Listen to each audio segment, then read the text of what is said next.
Ne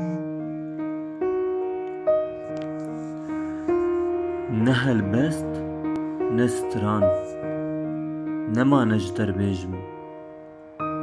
Hemû we gula çilmisîn li ber ken û rinbûna te. Ne cewher ne zîv û zêr ne hêjayê nênûka te. Hemû bûne wek xweliyê li ber hizn û cemala te. Were rûne ber dilê me, serê xwedên ser singa me. Bela her gav dilê min bêje, tu yê evîna dilê me. Were rûne ber dilê me, serê xwedên ser singa me. Bela heyv û stêrk bêjin, tu yê roniya dilê me. Min bên digir ew gerden, ew keziya ser milê.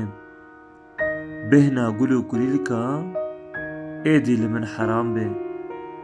Tu nebî hûriya me, ez mirinê qebûl nakim. Min tam kirin ew xweşî, ew lêvên şîrîn şekir.